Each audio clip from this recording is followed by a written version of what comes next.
get to talk to you today. Okay. Congratulations on the movie. Thank you. You're what we call a good actor. Thanks. Right, I'm just going to throw that out there.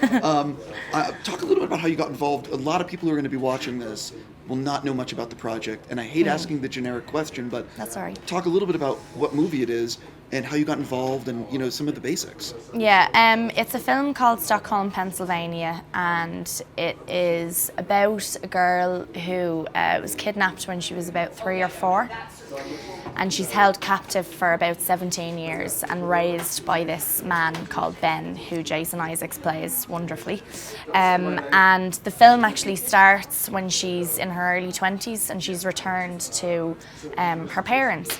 And it's basically, it mainly focuses on her relationship with her biological mother and how her mother, who's played by Cynthia Nixon, again, she's really amazing in it. She kind of spirals into this manic state where she's become so obsessed with creating a mother-daughter relationship with this girl that, you know, she really doesn't know, and she's lived in the past for the past 17 years hoping that her daughter will one day be found, and when she is, she's not really her daughter anymore. And so it's interesting because, you know, we see very quickly with Leia, my character, that the principles and the morals and her views on the world that have been instilled in her by this guy Ben are a little bit warped, that they're not quite right, and she doesn't really trust in the world that she's now a part of. Yeah. Talk a little bit about, was this like a project that when they pitched you, it was an immediate, like, oh my God, I have to do this? Or was it the script itself? Or talk a little bit about your decision making. Yeah, well, Nikole had never directed a film before. This was her first film, so I hadn't seen any of her theatre work. So I just had the script to go on, and I loved it straight away, and I really wanted to be a part of it. And I think I wasn't sure. It was my first time playing somebody who was, you know, in their 20s, who was in their early 20s. So it was very kind of important for me to make that step as well, I think, kind of career-wise, I suppose.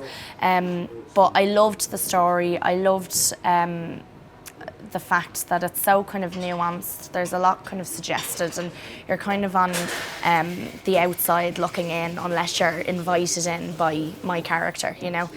So I liked that there was that certain amount of control with Leia. What is it like for you having 2 films at Sundance this year? Is it sort of like, you know, talk a little bit about Not beer.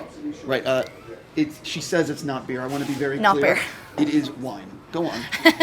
Very yellow wine. Right.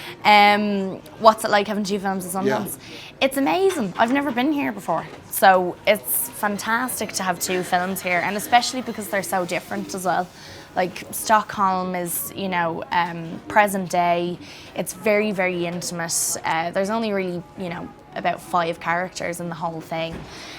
So it's a very, very kind of small, close-knit film. And then the other film I have is Brooklyn, which is this beautiful romantic film set in the 1950s, and I get very emotional when I talk about Brooklyn because it's basically my people's story. It's about an Irish girl in the 50s who travels over to New York to, you know, have a better life and get a good job and, you know, whatever. And my mum and dad made that journey in the 80s, and we've all kind of gone through a version of that, and it's really about just how your relationship with home changes once you leave home. Once you've left the house where you grew up and the community where you grew up, if that's something that you do in your life, to then go back to it, your perception of it is different, and the people in that community have a different perception of you, and I've gone through that, and yeah, so I'm very passionate about both of them. Talk a little bit about when you're playing someone, it's a very serious character in Stockholm. Yeah. Was there one piece of material that you sort of gravitated towards to help you prepare for the role? Was there an interview with someone who's gone through this? Was it a story, or was it all on the page? Yeah, it was the script. That was the first question I asked Nikole when I met her, was like, you know, what did you reference? What did you do research on?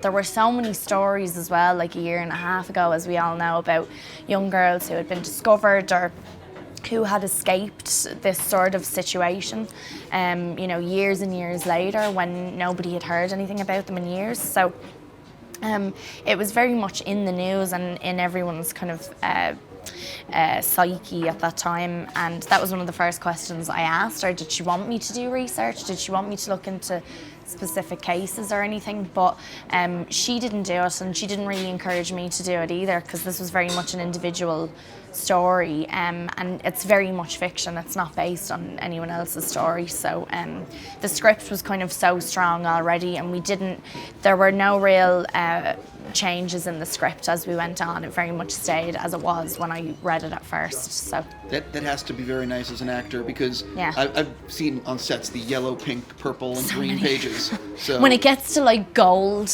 and like mint green and silver, and there's like a platinum as well, I Sure. think that's when you're really in the middle of all the changes. So I've had that before. We had that a lot on Lovely Bones, where Fran and Philippa would always be on set just constantly writing away, trying to make the script better, which they always did. Like every couple of days we'd get new pages. So you've been very lucky in the last few years. You've gotten to do such great, diverse roles. I would imagine that when you're standing in line somewhere, someone recognizes you. What's like the one or two things that you always get asked about, or is it everything? How do you pronounce your name again? Because I can't. I don't. It confuses me. I don't understand. So I have to pronounce it for people a lot. And then usually I'll pronounce it and they still don't get it. Like I met this girl yesterday. She comes up to me and she says, "Oh, can I get a photograph with you?" I'm like, "Yeah, sure." So we're taking the photograph, and as we're taking the photo, she goes, "What's your name again?" So I told her it's Saoirse. She was like, "Saoirse?" No, Saoirse. It's pretty simple. Just don't look at the spelling of it, and then you're fine. So I get that a lot. Yeah. And everyone's talking about Grand Budapest at the moment. I think everyone's Which is what I was about to jump into. It's very hard for a movie that comes out at the beginning of the year to be in the Oscar race I know. at the end, but Yeah. yet Boyhood and Grand Budapest are right there in it. Yeah. Looking back on the experience, I loved Grand Budapest and Wes, and I love Wes. What do you take away from that experience, and can you believe the recognition it's gotten almost a year later?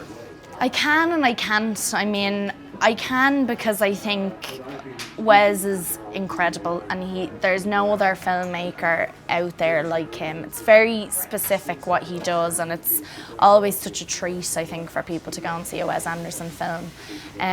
But at the same time, as you said, it came out in March last year, and that hardly ever happens, where a film comes out so early in the year and it gets so much recognition when it comes to awards. But I think the thing about Grand Budapest, whenever people talk about it, is that they've gone to see it more than once. People tend to go and see it a few times, and it's a fun film. It's the only film really that I've ever been able to watch that I'm in that I really enjoyed, because I'm only in it like in and out. And I just loved it so much. So every now and again I'll just send Wes an email and say, "By the way, thanks for putting me in your film." I really appreciate it. My last thing for you. It is the beginning of the year in 2015. Yeah. What are you thinking about for the future? Am I going to be hearing about announcements on a project soon? What's coming up? I don't know. I really don't know. I'm trying to figure out what I'm doing next, which is always a little bit stressful. But I suppose you just have to take it as it comes. I'm going to do Sundance, and hopefully Stockholm and Brooklyn will get bought and released this year. Brooklyn, I think they're aiming for it to be released in the autumn. So there's a few things that'll be happening near the end of the year that I can't talk about yet, but I'm very excited about. So. Oh, and one last thing. Congratulations, I believe you turned 21 this year.